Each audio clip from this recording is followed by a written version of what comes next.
Pelo sinal da Santa Cruz, livra-nos Deus nosso Senhor de todos os nossos inimigos. Em nome do Pai, do Filho e do Espírito Santo. Amém. Vinde, Espírito Santo, enchei os corações vossos fiéis e acendei neles o fogo do vosso amor. Enviai o vosso Espírito e tudo será criado e renovareis a face da terra. Oremos, ó Deus, que instruíste os corações vossos fiéis com a luz do Espírito Santo. Fazei que apreciemos retamente todas as coisas segundo o mesmo Espírito e gozemos sempre da sua consolação por Cristo, Senhor nosso. Amém. Mãe de Deus, nós consagramos ao seu coração imaculado essa catequese, te imploramos, passa à frente, para que tudo concorra conforme a vontade de Jesus. E essa catequese nos ensine a amar ainda mais o Senhor. Ave Maria, cheia de graça, o Senhor é convosco. Bendita sois vós entre as mulheres, bendito é o fruto do vosso ventre, Jesus. Santa Maria, Mãe de Deus, rogai por nós, pecadores, agora e na hora de nossa morte. Amém. Em nome do Pai, do Filho e do Espírito Santo. Amém. O Senhor fale através de mim, para a honra e glória do seu nome. Pessoal, o tema da nossa catequese de hoje é a moralidade dos atos humanos. No estudo do Catecismo da Igreja Católica, essa é a catequese do segundo ano. Você vê, é 50% do catecismo. Então, ano passado vocês viram essa primeira parte do catecismo, e agora no segundo ano vocês verão a parte final do catecismo. E o tema de hoje, a moralidade dos atos humanos, ela começa no parágrafo 1749 e ela é bem no meio do catecismo, bem no 50% do catecismo, né? Como eu disse, parágrafo 1749 até o parágrafo 1761. A gente vai falar sobre a moralidade dos atos humanos. Por que a gente vem fazer catequese? Por que a gente vai à igreja? Por que a gente reza? Por que a gente recebe os sacramentos? Para ir para o céu. Amém? Se você olhar numa última análise, aquilo que você faz na sua vida religiosa, ela tem uma única finalidade, salvar a tua alma. Para que eu vou rezar o terço? Para que eu vou ler a Bíblia? Para conhecer a Sagrada Escritura? Para conhecer aquilo que escreveu o rei Davi nos seus salmos? Aquilo que Moisés escreveu no Pentateuco? Eu leio a Bíblia para conhecer, como eu leio um livro do Shakespeare, por exemplo? Vou ler a Bíblia para conhecer? Ou por um divertimento, como quem lê as poesias do Vinícius de Moraes ou do Olavo Bilac? Não. A gente lê a Bíblia para que a gente escute o que Deus quer nos falar, para que a gente, fazendo a vontade de Deus, seja salvo. Então aí está o X da questão da catequese de hoje.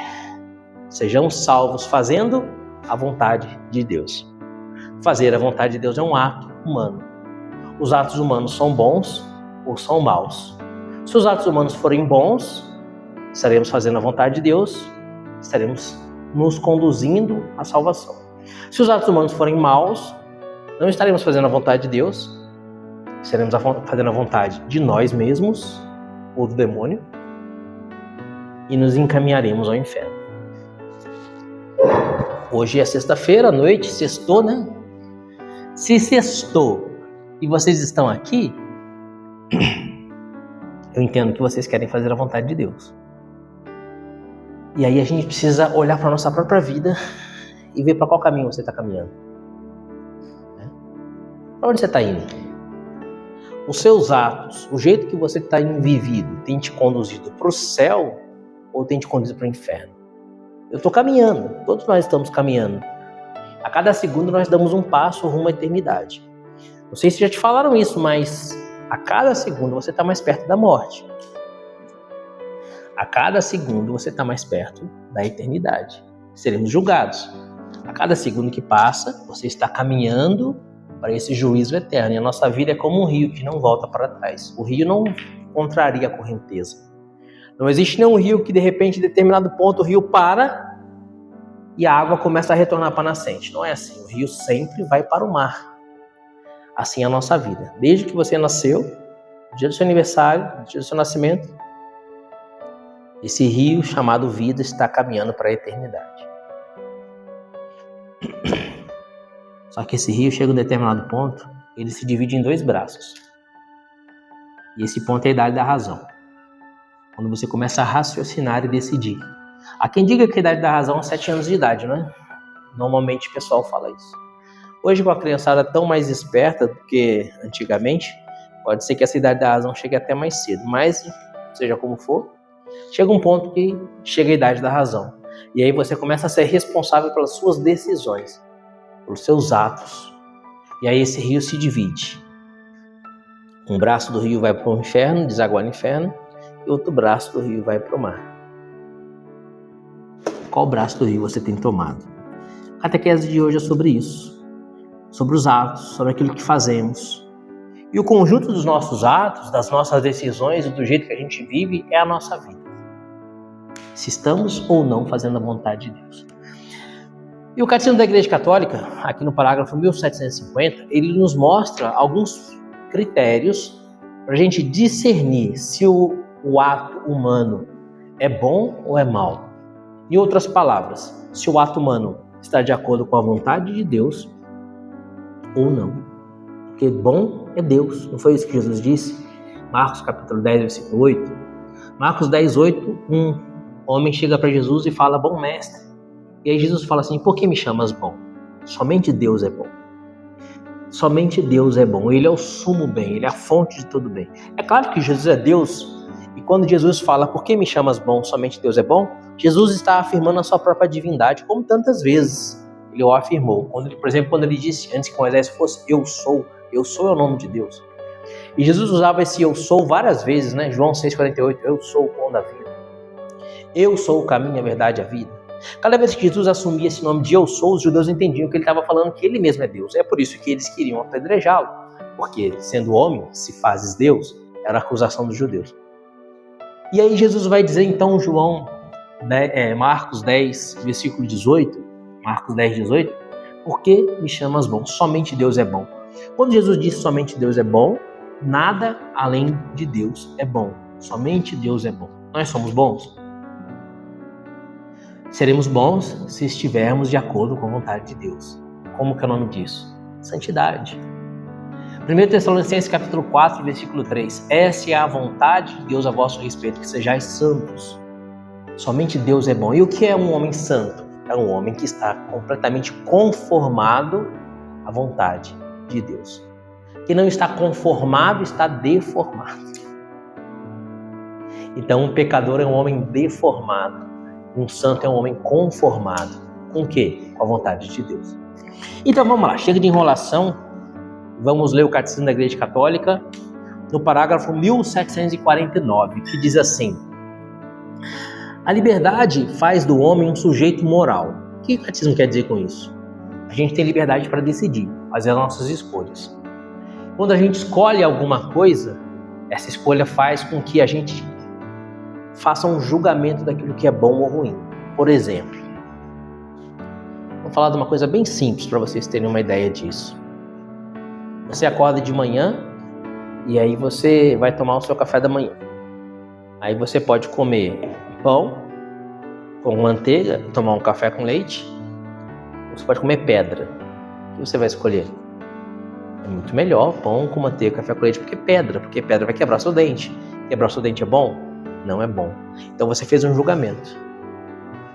Talvez instintivamente, você fala, mas é claro que eu não vou mastigar pedra, não sou louco. Porque escolher o mal é uma loucura. É por isso que o pecado é uma loucura. A pior de todas as loucuras é o pecado. Uma loucura. É pior do que mastigar pedra. E por que você faz essa análise do que é bom ou do que é ruim? Mastigar pedra, quebrar os meus dentes é ruim. Comer um pão e nutrir o meu corpo, os nutrientes desse pão é bom. Comer o pão com margarina é bom. Mas o nutricionista falou para mim que comer um pão com ovo é melhor ainda. E aí você faz um julgamento. Então hoje eu vou comer pão com ovo. Mas eu vou comer esse pão com ovo com manteiga. É bom. Mas o nutricionista falou para mim que manteiga é gorduroso. Então eu vou comer com requeijão light, que é melhor ainda. E aí você come um pão com requeijão light e ovo, porque é melhor. Você viu o julgamento? Julgamento moral. Isso é decidir o que é bom e o que é ruim. Estou falando de coisas bem simples, bem superficiais do nosso dia a dia. E essas decisões a gente faz também na nossa vida.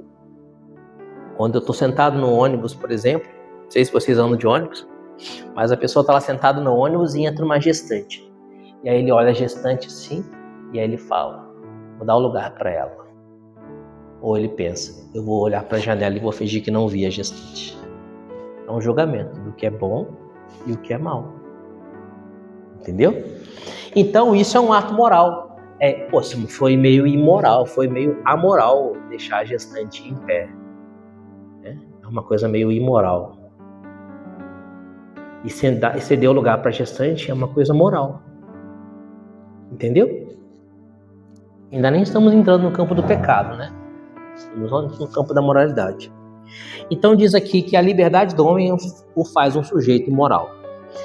Essa primeira frase do catecismo, ela começa dizendo, esse parágrafo começa dizendo a liberdade. Queridos, a liberdade é um dos dons que Deus nos deu, que a gente meditou semana passada, lembra? Quando a gente falava sobre imagem e semelhança. Lembra que uma das nossas semelhanças com Deus é a liberdade? A gente falava de várias semelhanças que nós temos com Deus pela própria natureza humana. A inteligência, a vontade, né? E a gente falava da liberdade. O que é a liberdade? É eu decidir o que eu quero fazer. Independente de outra pessoa, eu decido o que eu quero fazer. E Deus nos dotou dessa liberdade de tal forma que nós podemos decidir até mesmo nos afastar dele, como Judas decidiu trair Jesus. Jesus disse para Judas, o que tens de fazer, faz-o depressa. Como se Jesus dissesse para Judas, e aí? O que você decide? O que você vai fazer, Judas? Qual é a sua decisão? Mas Jesus não interferiu na vontade de Judas. Deus não interferiu na vontade de Adão e de Eva. Quando a serpente ofereceu para eles o fruto e disse que se eles comessem daquele fruto, Gênesis 3, eles teriam conhecimento do bem e do mal e seriam iguais a Deus. Deus já tinha falado para eles, não comam do fruto da árvore da vida. Não comam, mas deu a eles a liberdade de comer ou não comer. E Deus nos dotou essa liberdade de tal forma que mesmo ele tendo morrido na cruz, tendo suportado o pior de todos os tormentos, ter suportado a pior de todas as mortes, ainda assim, ele permite que a gente vá para o inferno, se a gente quiser ir para o inferno. Somos livres, até mesmo para ir para o inferno. Somos livres para escolher. E nessa liberdade nós tomamos as nossas decisões, morais ou imorais. A liberdade faz do homem um sujeito moral. Por quê que a liberdade faz do homem um sujeito moral? Eu estou sentado no ônibus e entra a mulher grávida. E aí do lado está um lutador de jiu-jitsu, aqueles marombados. E ele fala assim, ó, levanta, deixa a moça sentar aí. Não tem muita liberdade, né?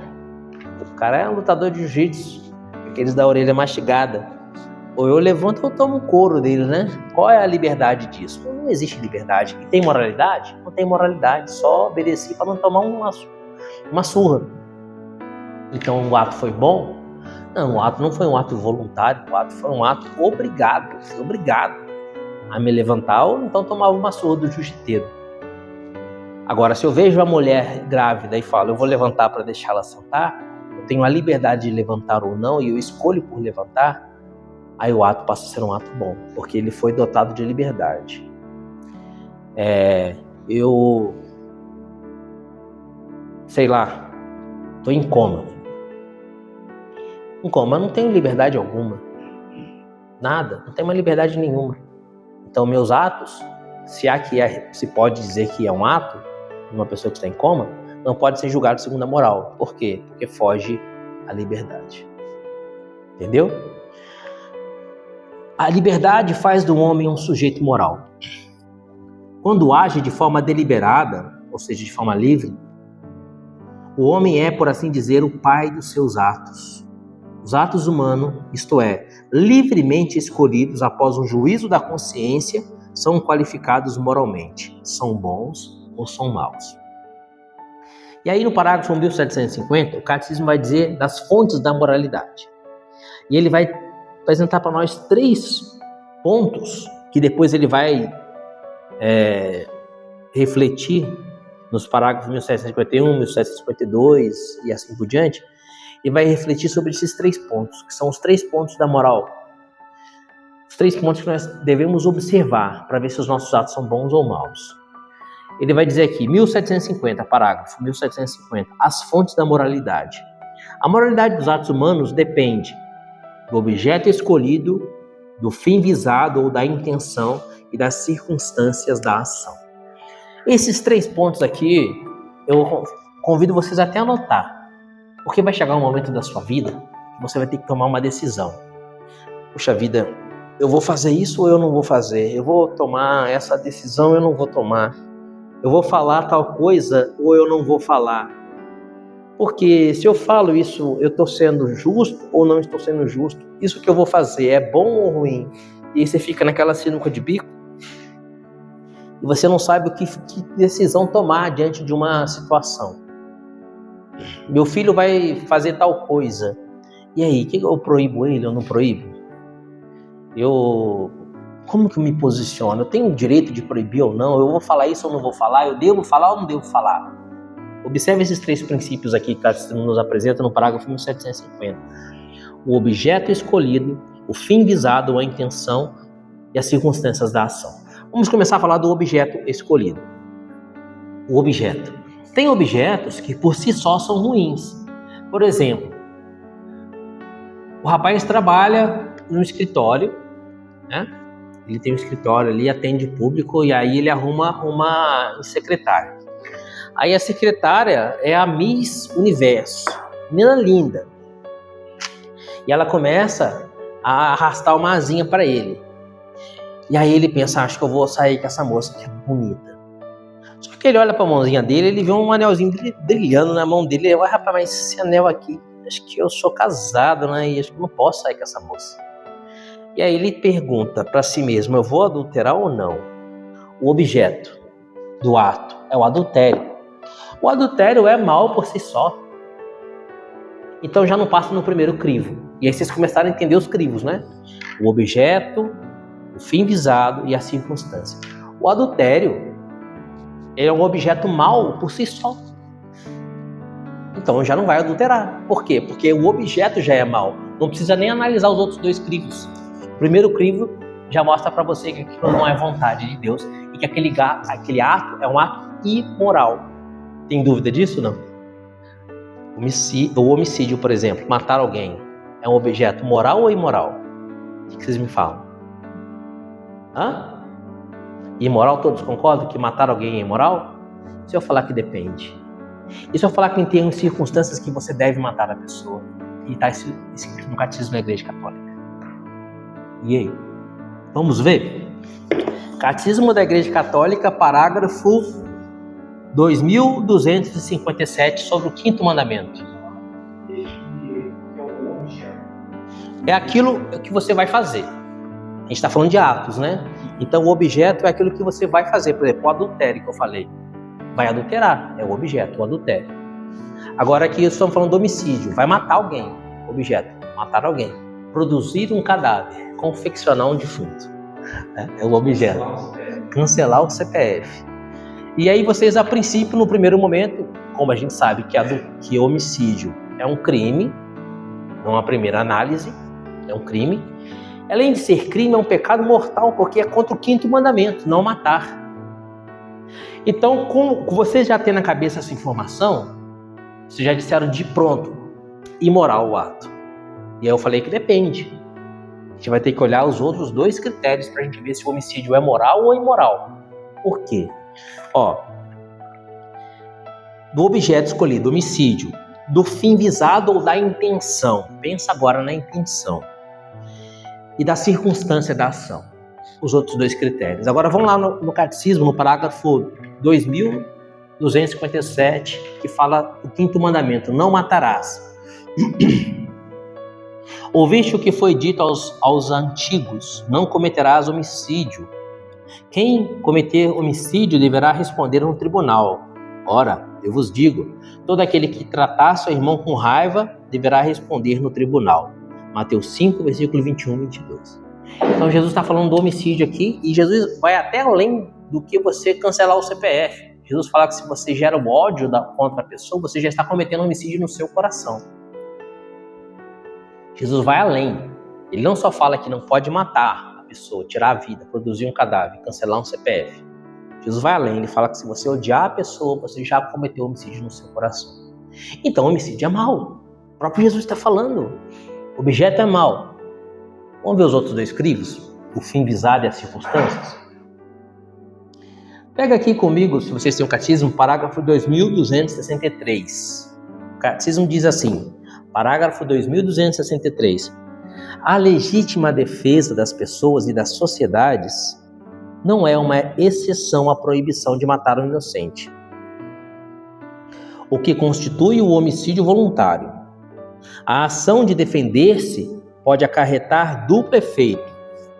Um é a conservação da própria vida, o outro é a morte do agressor. Só se quer o primeiro, o outro não. Então ele está dizendo aqui que na legítima defesa você não quer a morte da pessoa, você quer defender a sua vida. Qual que é o objeto? Matar alguém. Circunstância, ou melhor, fim visado. Qual o fim visado da legítima defesa? Fim visado, defender a própria vida. Então o cara vem com uma arma para me matar. Eu também tenho uma arma. Eu vou atirar contra ele antes que ele atire contra mim. Por quê? Quero matá-lo? Não. Quero defender a minha vida. Fim visado, a defesa da minha vida. Circunstância, ele veio com uma arma contra mim, não fui eu que fui com uma arma contra ele. Você viu que os outros dois crivos da circunstância e do fim visado já deu uma diferenciada? Vamos continuar lendo o Catecismo da Igreja Católica. Vou pegar o parágrafo 2265. Diz assim: a legítima defesa, além de um direito, então a legítima defesa é um direito da pessoa, você tem o direito de se defender. A legítima defesa, além de um direito, pode antes ser um grave dever. Olha só, então você tem obrigação de atirar no cara. Se ele vem com uma arma contra você e você tem uma arma, você tem obrigação, um grave dever de atirar contra ele. Por quê? Um grave dever para aquele que é responsável pela vida dos outros. Tem filho? Você tem a obrigação de matar o agressor. Ou pelo menos, matar não, de atirar contra o agressor. Porque a sua vida, da sua vida depende a vida dos seus filhos. Entendeu? O pai de família, a mãe de família, quando é agredido por alguém, tem o grave dever de responder a essa agressão. Se o país é invadido por um país inimigo e querem destruir e devastar a nação, os soldados, os militares, têm o grave dever de defender a nação. Não vai ser com flores, vai ser com bombas, com munições, com calibre .50, com fuzis. É um grave dever. Por quê? Porque atrás do fuzil do militar tem a família, tem crianças, tem idosos. Então o militar, quando ele está ali com o fuzil atirando no inimigo, é para que o inimigo não avance sobre a nação e destrua a família. Vocês viram bem o que aconteceu em Israel? Quando o Hamas invadiu Israel, matou crianças, estuprou mulheres e etc. Agora dá para entender o contexto dessa obrigação de defender-se, que é responsável pela vida dos outros.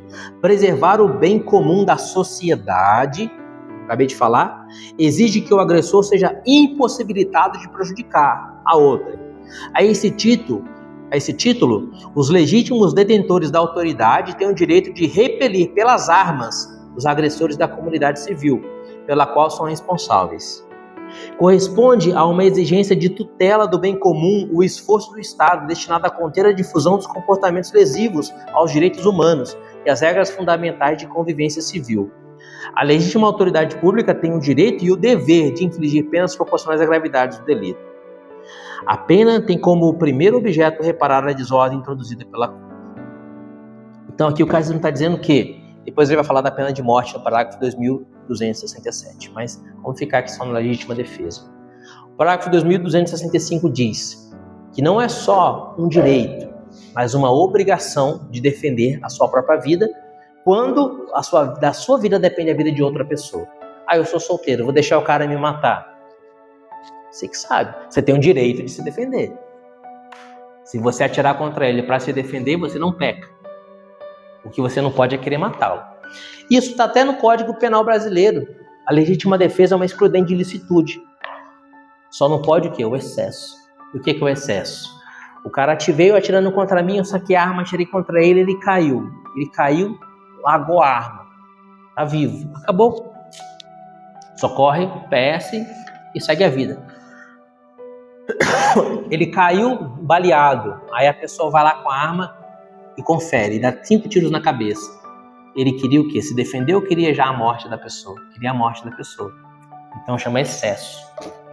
Já encerra a excludente de ilicitude da legítima defesa.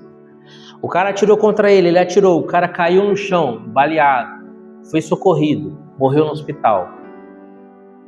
Não é pecado e não é crime. Nem crime pelo Código Penal brasileiro e nem pecado pelo parágrafo 2265. Porque qual era o fim visado? O fim visado era resguardar a sua própria vida. O fim visado não era a morte. Quem visava a morte era o agressor. Então você olhando aqui os 3 pontos, o objeto, matar alguém. O primeiro ponto parece um objeto ruim. E aí você olha os 2 outros objetos, o fim visado e as circunstâncias do ato. E observando o fim visado e as circunstâncias do ato, você vê que o próprio Catecismo da Igreja Católica, no parágrafo 2265, quando fala da legítima defesa, e o parágrafo 2263, autorizam que você defenda a sua vida no parágrafo 2263 e obriga aquele que sobre a vida dele depende a vida de outrem, no parágrafo 2265, obrigam a se defender. Obrigam a se defender. Qual que é o fim visado? A defesa da vida, não a morte do agressor. Se ele morreu, ele causou a sua própria morte. Dúvidas? Não? Entenderam? Então vamos voltar lá no Catecismo da Igreja Católica, no parágrafo 1750. Então o objeto é aquilo que você vai fazer. Alguns objetos, por si só, são ruins, como a gente falou do adultério. Outros objetos, no primeiro momento, parecem ruins, mas podem ser bons, se você olha o fim visado e as circunstâncias do ato, quando falamos do homicídio, ou de você atirar contra alguém. Mas alguns objetos é o contrário. Eu apresentei 2 objetos que no primeiro impacto eram ruins, não é? Adultério, sempre ruim. Matar alguém pode ser ruim ou, dependendo da situação, da circunstância e do fim visado, pode ser até legítimo, como a legítima defesa. O nome já diz, legítima defesa. Mas no primeiro momento os 2 pareciam ruins, certo? Mas tem objetos que no primeiro momento sempre você vai falar que é bom. Por exemplo, jejum. É um objeto bom ou ruim? No primeiro momento todo mundo fala que jejuar é bom, né? Seja espiritualmente, para controlar a carne, ou seja até mesmo para emagrecer, né? Um jejum intermitente. Mas quem vai falar que jejum é uma coisa ruim? Eu estou fazendo jejum hoje. Caramba, parabéns, hein? Você é o cara. No primeiro momento é bom o jejum. Só que esse parabéns, você é o cara, pode ser o quê? O fim visado. Quando jejuardes, perfuma a cabeça, para que os homens não percebam que estás jejuando, para que não tenhais aí a sua recompensa. Foi o que Jesus disse? Porque eu posso estar jejuando apenas pela vaidade de ser elogiado. Posso estar jejuando apenas com o objetivo de que as pessoas pensem de mim bem e eu me achem melhor do que realmente eu sou. Eu falo, nossa, o Fábio é embaçado mesmo, faz jejum, cara. Eu não consigo fazer jejum, ele faz. Nossa, fico o dia inteiro sem comer. Queria ser igual a ele.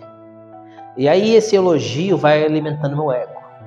Na verdade, o meu objetivo com o jejum não é nem agradar a Deus ou controlar minha carne, ou nem que seja emagrecer por um jejum intermitente que seja, mas o meu objetivo é o elogio.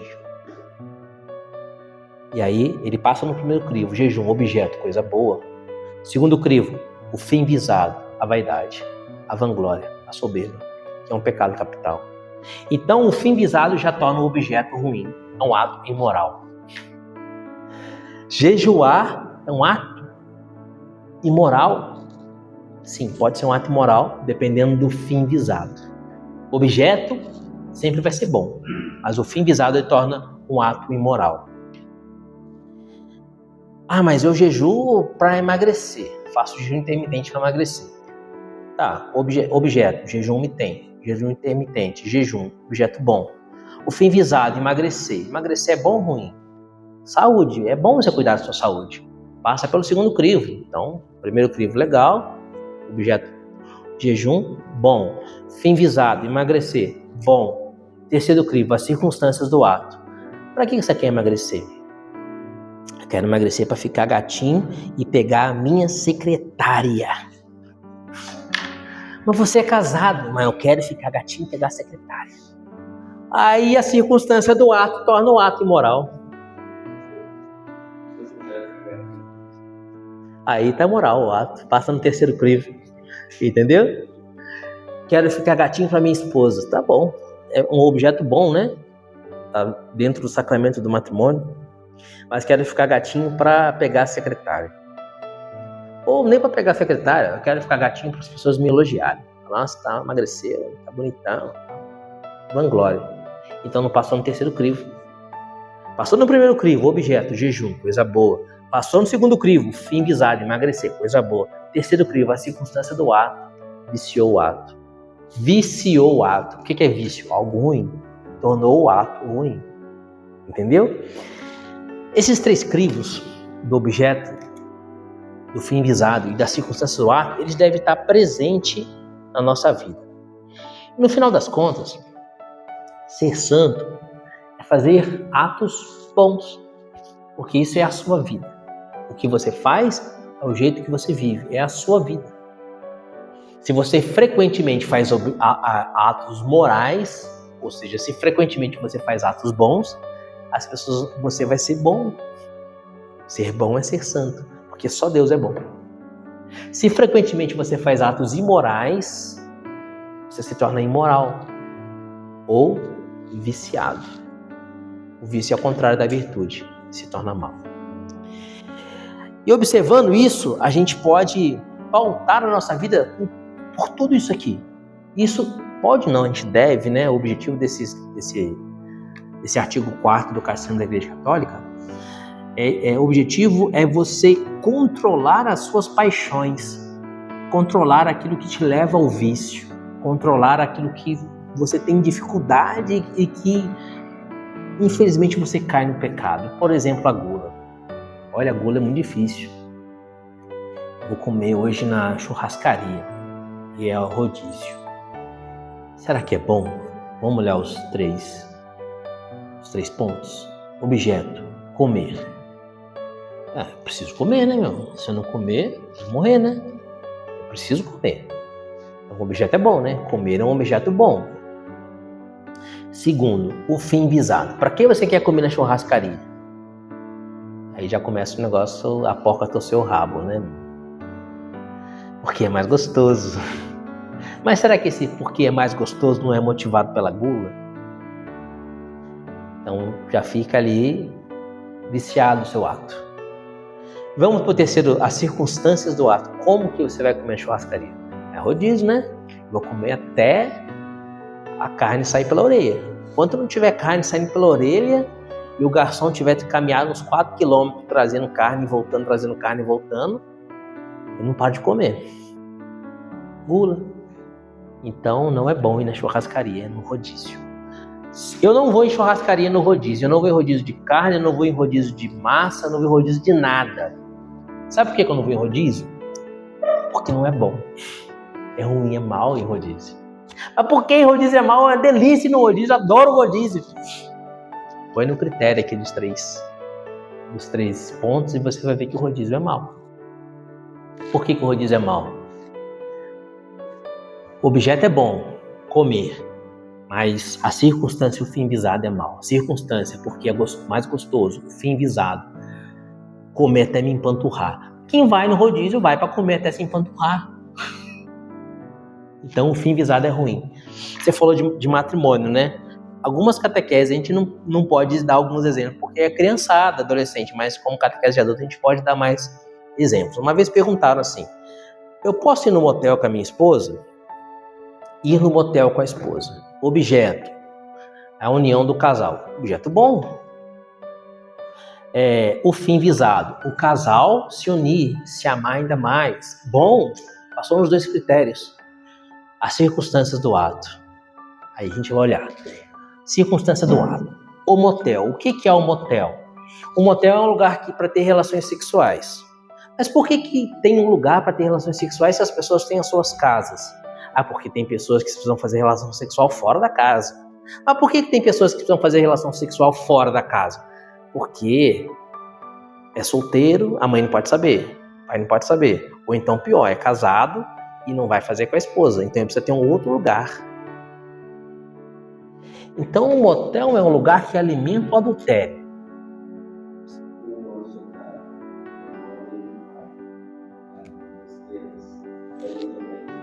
Vai num hotel com H, por causa que o hotel não vai passar na circunstância do ato. O objetivo do motel é alimentar o adultério, certo? O objetivo do motel, quem vai no motel? Prostitutos, homossexuais e adúlteros. Então, quando você vai lá e paga o motel, o seu dinheiro está alimentando o adultério, a prostituição e o homossexualismo. Você está ajudando aquela empresa que vive disso. Mas eu e minha esposa, a gente mora com a sogra, a gente vive num quarto e não dá. A gente precisa ter um momento só nosso, um lugar só nosso. Hotel com H. Por que hotel com H pode e hotel com M não pode? Porque o hotel com H, o objetivo dele é hospedar viajantes. Ali se hospeda crianças, se hospeda famílias, viajantes, pessoas que estão passeando, pessoas que estão conhecendo a cidade. Então o fim daquela empresa não é o pecado. Quando você dá o seu dinheiro para o dono do hotel com H, você não está alimentando o pecado. E no motel, você vai ter filme pornográfico passando na televisão e tudo que gira para o pecado. E no hotel com H, você vai ter um baita de um cafezão da manhã top no outro dia. Então vai no hotel. Entendeu? Você vai com a esposa, vai passear, vai ficar só o casal, numa intimidade que você não vai ter na sua casa e não vai estar gerando um pecado. Entendeu? Então, ir no motel, para quem é casado, né? Não, para quem não é casado já não passa no objeto, né? Mas para quem é casado, o objeto, bom, vai se unir com a esposa, muito bom. Fim visado, a união do casal, muito bom. Circunstância do ato, não passa no terceiro crivo. Você entendeu? Então, tudo que a gente vai fazer, a gente passa nesses 3 pontos aqui. O aborto. O aborto, na verdade, ele não passa nem no primeiro ponto, né, no objeto, porque matar a mãe, matar o próprio filho é ruim pela sua própria... É como adultério, né? Ele é mal por si só. Mas a gente está numa sociedade tão doente, uma sociedade tão depravada e tão deformada, quem se conforma com a vontade de Deus se forma e é santo. Quem não se conforma com a vontade de Deus se deforma e é viciado. Então a sociedade está tão deformada que existem pessoas que têm a coragem de publicamente defender o aborto e você tem que justificar para a pessoa que o aborto é um ato imoral. E aí a pessoa vai falar assim, mas a moça foi vítima de estupro. Então ela precisa abortar, porque ela foi vítima de estupro. Então tá bom, foi vítima de estupro, precisa abortar. Se o seu pai roubar uma loja, você fica preso na cadeia no lugar dele. Não, mas quem roubou foi meu pai. Então aí você fica preso na cadeia. Não, mas isso não é justo. Por que se o seu pai roubar uma loja, não é justo você ficar preso na cadeia no lugar do seu pai? Mas o seu pai que cometeu o estupro e você que vai pagar com a vida? Vai pagar com a vida a criança que não é estuprador. Quem é estuprador é o pai da criança. E a gente quer matar a criança. Inclusive, no Brasil, não tem pena de morte para estupro. Se o estuprador é preso, ele não vai ser morto. Mas o filho vai ser morto? A criança? Isso é moral? Vamos ver se é moral. Objeto, matar alguém, que não é legítima defesa, já não passa no objeto. O fim visado, a morte da criança. O fim visado é a morte da criança. Mas o fim visado não é a morte da criança. O fim que eu viso é a saúde psíquica da mãe. Então faça um estudo psicológico das mulheres que se submeteram a um aborto e ver como que é a saúde psicológica de uma mulher que submeteu ao aborto. Quantas incorrem depois em suicídio por causa da grave depressão e da cobrança interna que a mulher sente pelo resto da sua vida de ter matado seu próprio filho. Porque é contra a natureza. Semana passada a gente falava da nossa semelhança com Deus pela natureza. Nós temos coisas que são da nossa natureza. E fazer algo que é contra a natureza como eu vou dizer, é uma maneira eficaz de se destruir. Por exemplo, leão come carne, certo? Leão come carne crua, carne viva às vezes, né? Na verdade, ele gosta mesmo de matar e comer, né? Então, carne crua, leão come carne. Cavalo come mato. Obriga o leão a comer mato, obriga o cavalo a comer carne. O cavalo não tem nem dente para comer carne. O cavalo vai morrer. Ou ele vai morrer por causa da carne crua que ele comeu, ou ele vai morrer de fome, porque ele não vai comer a carne. Da mesma forma o leão. Põe o leão numa sala igual essa daqui e oferece só feno para ele. Só feno. Ou ele vai morrer empanturrado de feno, o feno vai travar no trato digestivo dele, ele vai morrer, ou ele vai morrer de inanição mesmo, que eu acho muito mais provável. Eu não sou veterinário, né? Mas eu posso falar para vocês que o leão vai morrer de inanição, porque ele não vai comer o feno. Da mesma forma o cavalo. Põe o cavalo numa sala igual essa aqui de cimento e concreto, deixa o cavalo preso e vai oferecendo carne crua pro cavalo. O cavalo vai morrer de fome. Por quê? Porque é contra a natureza do cavalo comer carne crua. É contra a natureza do leão comer feno. É contra a natureza da mãe matar o próprio filho. E se a mãe mata o próprio filho, ainda que ela tenha razões intelectuais para justificar aquele homicídio, a alma dela diz que ela cometeu um grave crime e ela vai se condenar. A única solução para essa mulher sair dessa situação de condenação é ela se livrar da culpa, se confessando com o sacerdote. Se ela não se livra da culpa, ela vai se atormentar, se afundar numa grave depressão que muitas vezes vai resultar no suicídio. E esse é o quadro das mulheres que normalmente abortam. Isso é comum acontecer com mulheres que normalmente abortam. Por quê? Foge da natureza. A mulher, olhando para o seu próprio corpo, ela percebe que ela foi feita para ser mãe. As curvas da cintura é para um parto normal, o seio para uma amamentação. Quando é criança, você não precisa ensinar a menina a brincar de boneca. Por quê? É a natureza dela,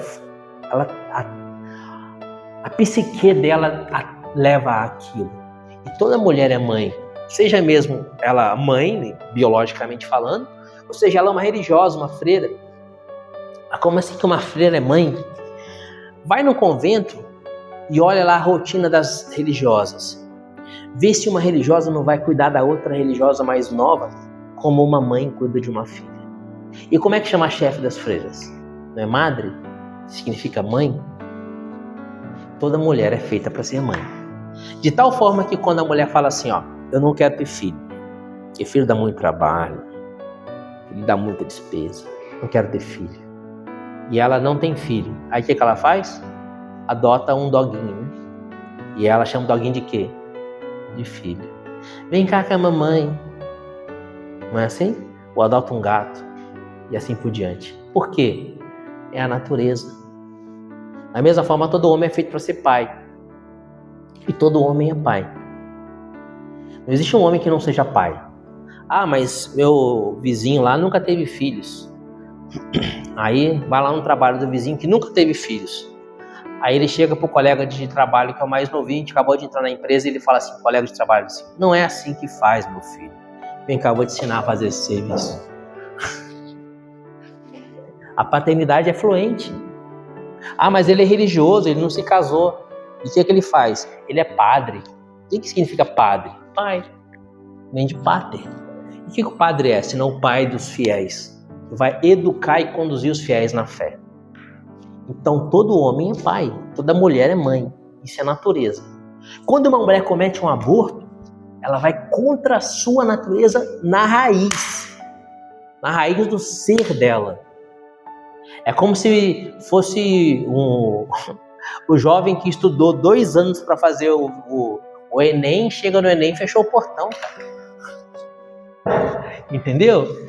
É muito mais do que isso, mas é pra gente entender um pouquinho. 2 anos estudando ali, ó, arrebentando. Chegou lá, fechou o portão do Enem, não conseguiu fazer a prova.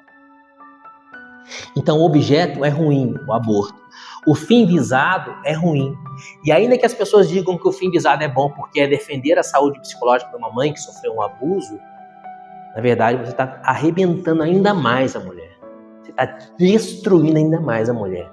A mulher é um leão e você está colocando no estômago dela feno. A mulher é um cavalo e você está oferecendo para ela carne crua. Você está destruindo a mulher. Psicologicamente e moralmente. E a circunstância do ato. Gente, a circunstância de um ato. O que é um bebê? O que você está fazendo? Picotando o bebê com um instrumento ou dando veneno para o bebê morrer. Então a gente não precisa nem falar da circunstância do ato. Então, por mais que as pessoas digam que o aborto, em determinados casos, é bom, ele nunca vai ser bom. É claro, porque ele não passa pelo objeto. O objeto já é ruim. Mas ainda que essa sociedade doente, deformada do século XXI, queira argumentar que em determinados casos o aborto é bom, a gente vê que ele não passa nem no segundo crivo, muito menos no terceiro crivo.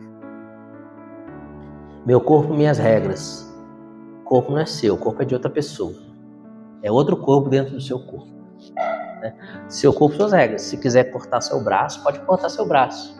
Se quiser amputar seu nariz e ficar só com aquele buraco aí, arrancar toda a cartilagem do nariz, fica à vontade. Mas o corpo não é seu. O corpo não é seu. E se não tem condições de criar a criança, meu Deus do céu, tem tantos casais que não têm condições de ter filhos, que procuram crianças para adotar e às vezes não conseguem.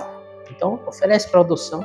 Ainda mais um recém-nascido. O recém-nascido é muito mais fácil de ser adotado, né? Às vezes a pessoa adota antes mesmo da criança nascer e já está adotado antes de nascer. Enfim. Então, o objeto é a matéria de um ato humano que pretende se realizar. Por exemplo, o jejum, o homicídio ou o aborto é o objeto. O que você vai fazer?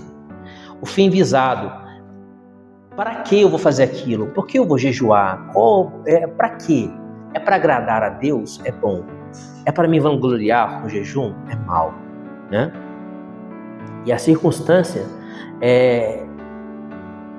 Como eu vou falar? A circunstância é como que aquilo vai se dar. Como que aquilo vai acontecer. Vender um carro. Objeto, vou vender meu carro. É bom. O patrimônio é meu, está no meu nome, posso vender. Estou precisando de dinheiro. É bom. Fim visado. Para que você vai vender seu carro? Eu vou vender meu carro porque com o dinheiro da venda do carro eu vou pegar os meus filhos e vou fugir para o exterior e minha mulher nunca mais vai ver as crianças.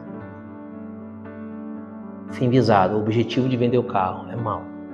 Então a venda do carro se torna um ato imoral. Vou vender meu carro. Bom, para que você vai vender o carro? Porque tem um amigo meu que está com câncer e eu vou doar o dinheiro da venda do carro para o tratamento de câncer dele. Fim visado, muito bom. Circunstância, para quê? Para que todo mundo fale, nossa, como você é caridoso. Você é o cara. Não passou no terceiro crivo, a vaidade. Então, gente, essa catequese de hoje é bem curta, bem sucinta. A moralidade dos atos humanos. Pauta a sua vida por esses 3 pontos aqui. As suas decisões, as suas atitudes, aquilo que você vai fazer. Por quê? Para que pautar a vida por esses 3 pontos? O objeto, o fim visado e a circunstância. Para buscar fazer a vontade de Deus. Nós estamos na igreja para entrarmos no céu. Para quê? E como que a gente entra no céu? Qual que é o caminho do céu? Fazer a vontade de Deus. Seja feita a vossa vontade, assim na terra como no céu. Muitas vezes a vontade de Deus é muito difícil de ser feita. Lembra de Jesus no Getsemane? Alguns dizem que a agonia de Jesus no Getsemane, ele falou isso. Na verdade, isso é uma revelação para Santo Faustino Kowalski. Que a agonia de Jesus no Getsemane não era tanto pelo sofrimento que ele passaria, mas por conta das almas tíbias, das almas mornas. O que que são as almas tíbias e mornas? A alma tíbia é aquela que não se importa em fazer a vontade de Deus. Ou, diante de um pecado venial, tá nem aí, comete pecado venial e só pensa assim, isso vai me levar para o inferno? Não, eu vou fazer, não tem problema. Eu vou falar uma mentirinha. A mentira é sempre um ato ruim. Por mais difícil que seja a circunstância, né? A circunstância, por mais que te exponha, a mentira sempre é um ato ruim. Mas a pessoa fala, eu vou falar essa mentirinha porque afinal de contas é só uma mentira e tal, não tem problema, eu vou falar. É pecado. Isso é a tibieza, né? Alma tíbia. E Jesus disse para Santa Faustina Kowalska, no Jardim Santa Faustina, que a sua agonia no Jardim das Oliveiras era por conta dessas almas tíbias. E aí Jesus, no Jardim das Oliveiras, ele dizia assim, Pai, se é possível, afasta de mim esse cálice. Todavia não se faça o que eu quero, mas o que tu queres. Jesus é Deus, 100% Deus, mas Jesus é Deus feito homem, 100% homem. Completamente divino, mas também ao mesmo tempo completamente humano, com exceção do pecado. Jesus tem tudo que a gente tinha, ou melhor, Jesus tinha tudo que nós temos. Fome, sede, cansaço, frio, calor, 100% humano, com exceção do pecado. Como homem, no Getsemane, Jesus sentiu dificuldade de fazer a vontade de Deus. Ele orou, disse, Senhor, não seja feita a minha vontade, mas seja feita a tua vontade. Senhor, se é possível, faça de mim esse cálice, todavia não se faça o que eu quero, mas o que tu queres. Depois Jesus vai para Pedro e diz assim, vigiai e orai, para não cair em tentação, porque o espírito está pronto, mas a carne é fraca. E de fato, depois Pedro foi tentado pelo medo, e por causa do medo ele negou Jesus 3 vezes. Pedro negou Jesus por causa do medo de passar pela cruz com Jesus, negou Jesus por medo. Pedro era um homem sincero, Pedro realmente amava Jesus e queria servir Jesus e estava com Jesus 100%, mas ele ainda era fraco. Como o próprio Jesus disse, vigiai e orai, porque o espírito está pronto, ou seja, o seu espírito é muito bom, Pedro, mas a sua carne é fraca. E o que é vigiar? Vigiar e orar. Orar é orar, rezar, claro. Meditar, ler a Bíblia, conversar com Jesus, é rezar. Mas o que é vigiar? Vigiar é se analisar,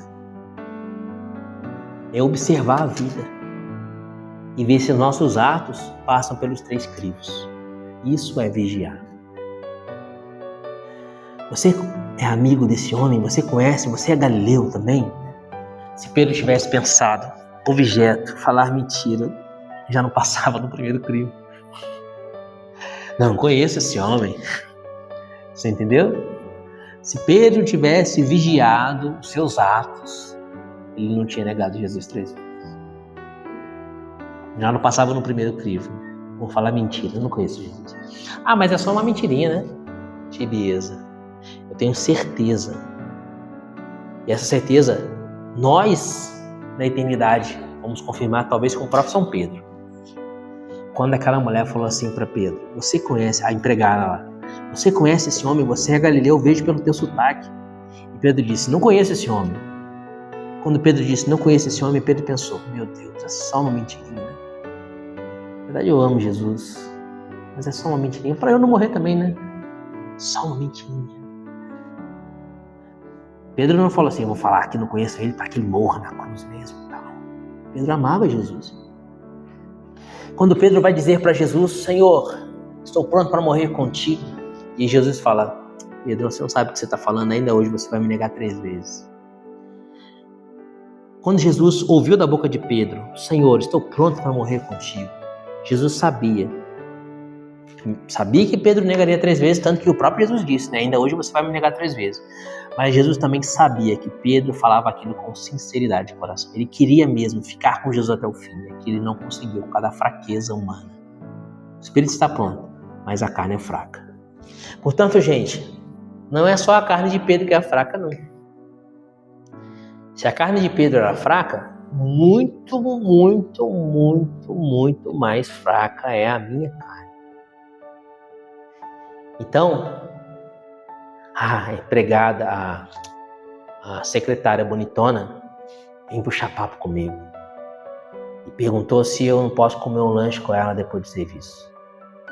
Comer um lanche não tem nada de mal, né? Passar nos 3 crivos aqui, comer um lanche não tem nada de mal. Deixa eu ver os meus 3 crivos. O objeto, comer um lanche. Bom, comer um lanche depois do serviço, o objeto é bom. Fim visado. Pra que você quer comer um lanche com a secretária bonitona? Fim visado, pra ficar olhando a beleza dela. Ou é alguma outra coisa? Não é, né? Claro que é pra ficar olhando a beleza da secretária. Fim visado. Circunstância do ato. Era pra ir pra casa, estar com a família, com a esposa, e tô aqui comendo lanche com a secretária bonitona. Mas não tem problema não. Não é pecado comer lanche com a secretária bonitona? É pecado? Não é pecado. É moral? É imoral, porque não passou nos 3 pontos.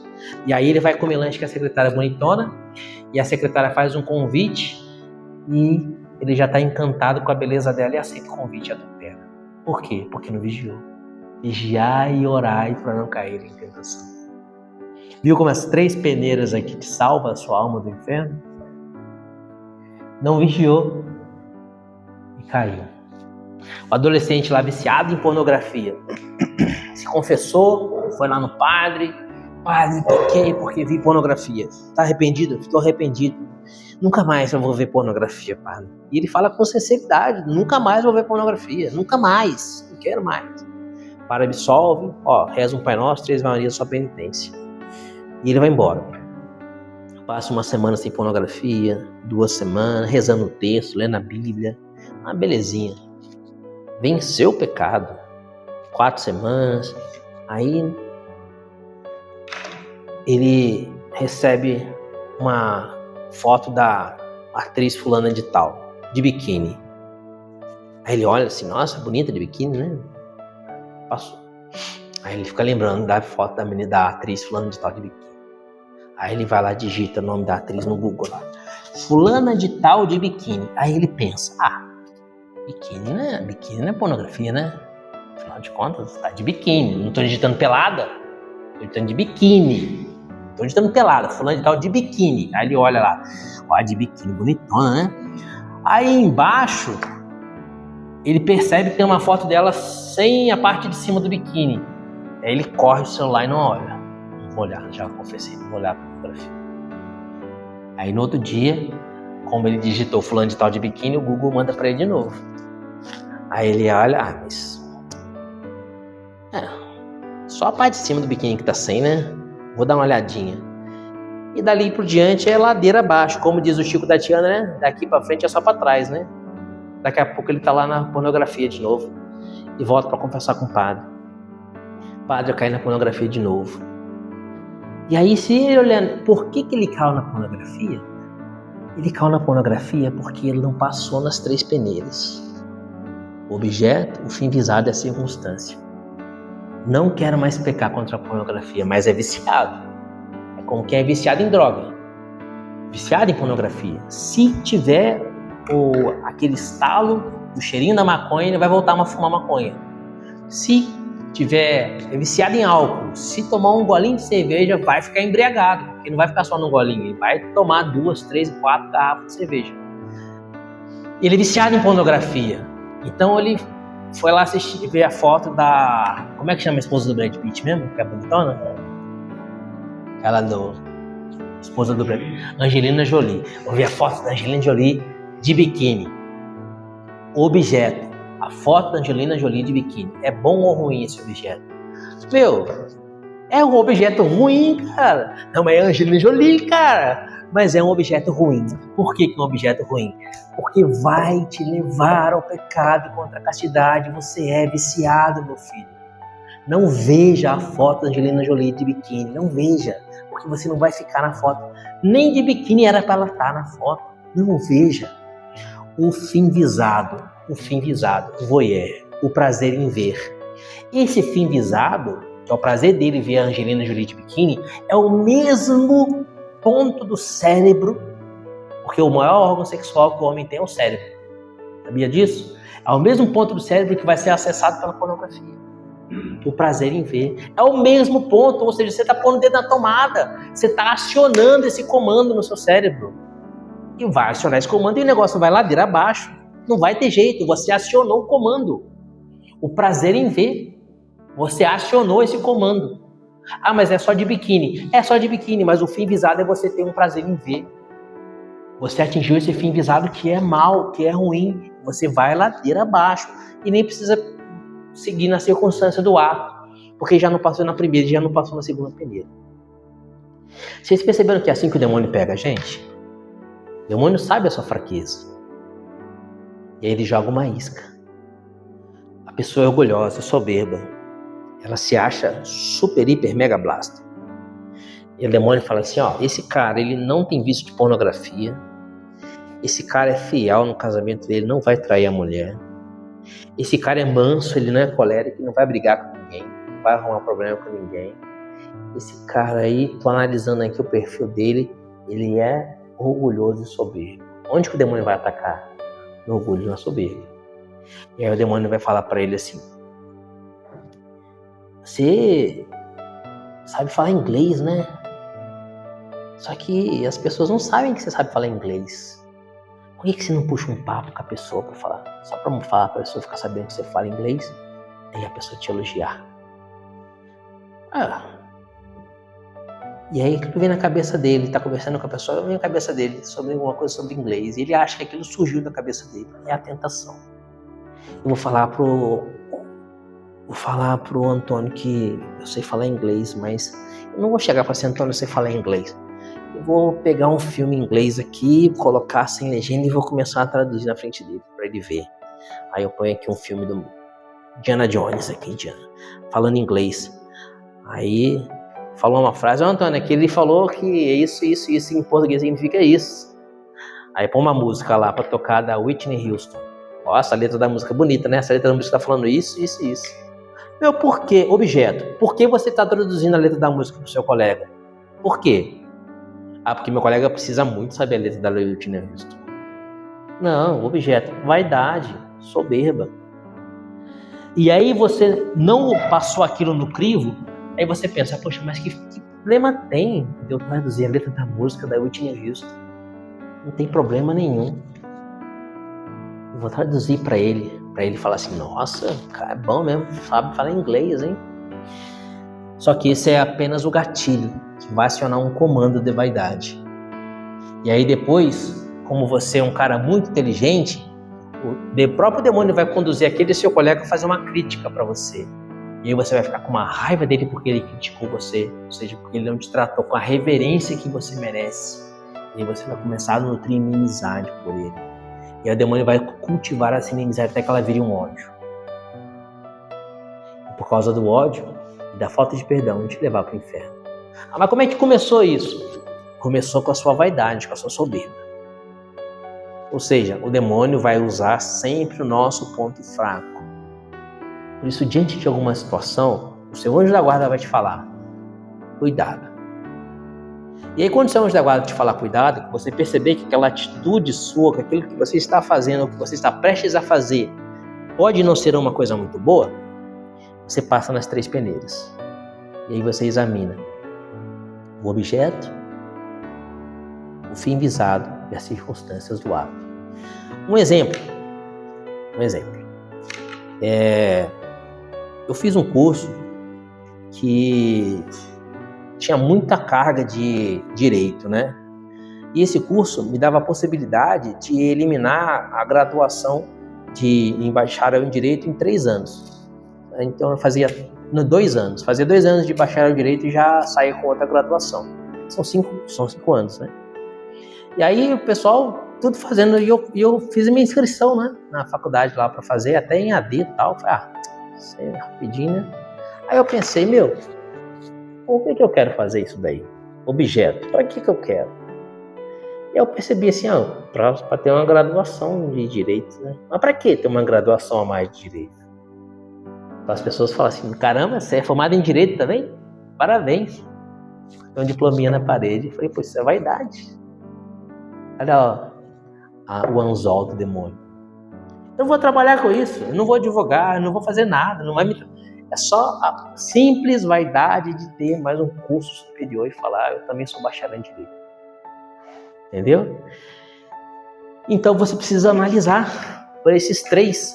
O que eu vou falar? Eu vou fazer tal comentário.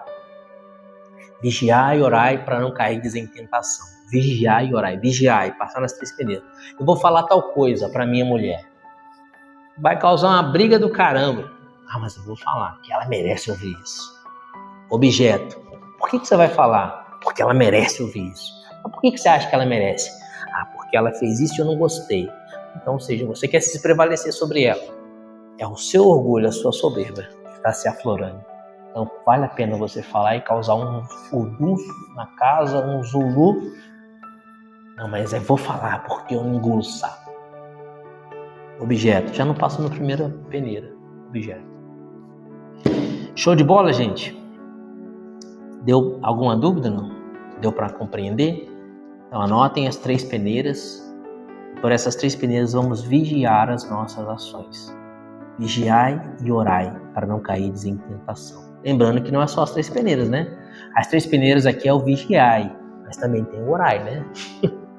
Vida de oração. Glória ao Pai, ao Filho e ao Espírito Santo, como era no princípio, agora e sempre. Amém. Em nome do Pai, do Filho e do Espírito Santo.